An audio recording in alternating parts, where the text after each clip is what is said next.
I am Carla Fernandez. I am a fashion designer and I live in Mexico. I work together with different communities around Mexico. We do workshops and we move to the communities. We obviously have a workshop in Mexico City, but we also have this mobility that we go and work where the artisans are.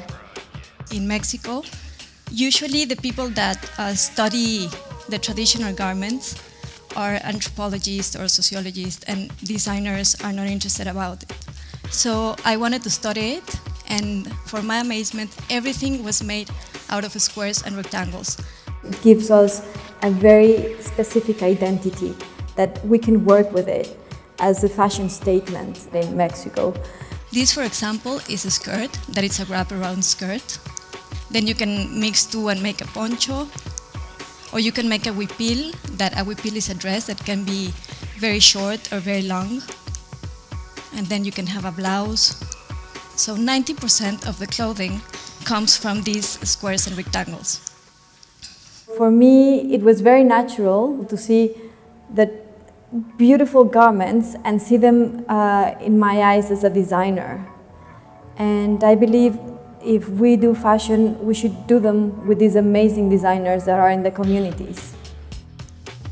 So we use these shapes that for them is very easy to remake them, and they propose them.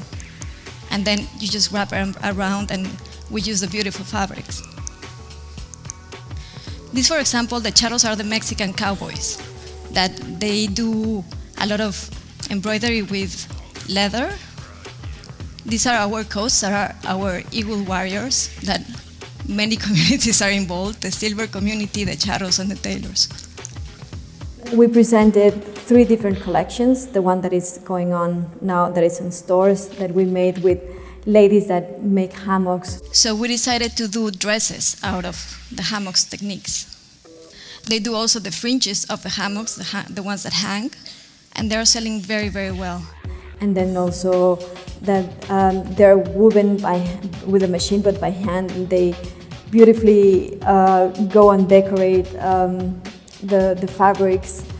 This is Doña Jenny, that she makes amazing drawings with her machine.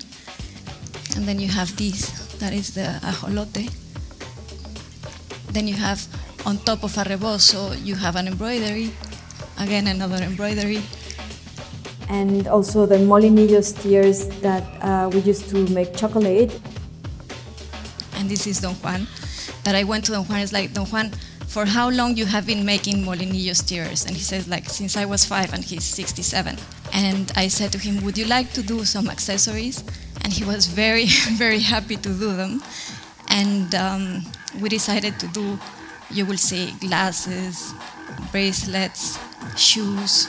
Naturally, they have the skills, the next generations, because that's part of being traditionally dressed. But what I think is a futuristic way of looking at it is that we can make money and businesses out of our traditions. Rebozos are the Mexican shawls.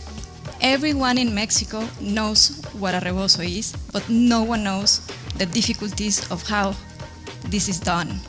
There are 13 different people involved in making one rebozo, and it takes them a month and a half to make one. This is a rebozo. On top of it is an embroidered, and then we have the industrial fabrication in the pants.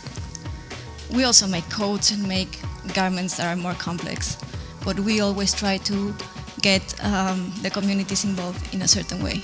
The communities that we work with, they've been using this method for 3,000 years ago, and they know perfectly how to do it.